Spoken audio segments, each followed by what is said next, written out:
తెలంగాణ ముఖ్యమంత్రి రేవంత్ రెడ్డికి హైకోర్టులో ఊరట లభించింది. గతంలో గచ్చిబౌలి పోలీస్ స్టేషన్లో ఆయనపై నమోదైన ఎస్సీ ఎస్టీ అట్రాసిటీ కేసును హైకోర్టు రద్దు చేసింది. 2016లో హౌసింగ్ సొసైటీ స్థలాన్ని ఆక్రమించేందుకు ప్రయత్నించారని పెద్దిరాజు అనే వ్యక్తి ఫిర్యాదు చేయగా రేవంత్ రెడ్డి, ఆయన సోదరుడు కొండల్ రెడ్డి, మరో వ్యక్తి లక్ష్మయ్యలపై కేసు నమోదైంది.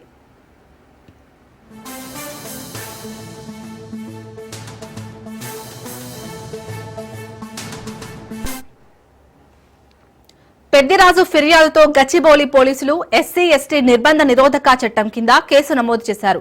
ఈ కేసును కొట్టివేయాలంటూ 2020లో రేవంత్ రెడ్డి హైకోర్టులో పిటిషన్ దాఖలు చేశారు. గత నెల 20న ఇరువైపులా వాదనలు పూర్తవగా న్యాయస్థానం తీర్పును రిజర్వ్ చేసింది. తుది ఉత్తర్వులు వెలువరించింది. ఈ సందర్భంగా హైకోర్టు కీలక వ్యాఖ్యలు చేసింది. సంఘటనా సమయంలో రేవంత్ రెడ్డి ఘటనా స్థలిలో లేరని దర్యాప్తులో తేలిందన్న హైకోర్టు ఫిర్యాదుదారు చేసిన ఆరోపణలకు సరైన సాక్ష్యాధారాలు లేవని స్పష్టం చేసింది. ఈ నేపథ్యంలో కేసును కొట్టేస్తూ తీర్పునిచ్చింది.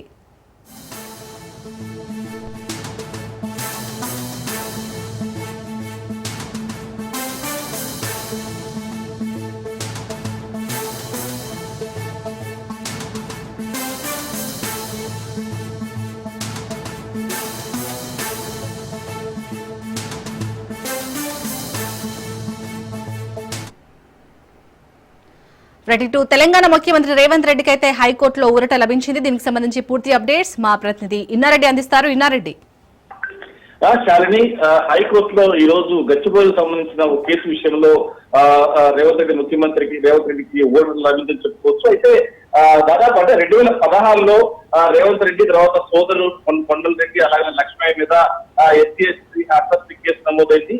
ఆ కేసు వ్యవహారంలో దాదాపుగా ఇరువైపుల వాదనలు కూడా కంప్లీట్ అయిపోయింది.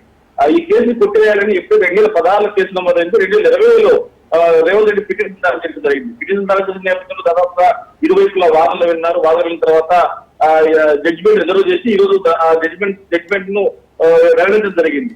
అయితే సంఘటనా స్థలంలో రేవంత్ రెడ్డి లేకపోయినప్పటికీ కూడా ఈయన మీద కేసు నమోదు చేయడాన్ని హైకోర్టు తప్పుపట్టింది.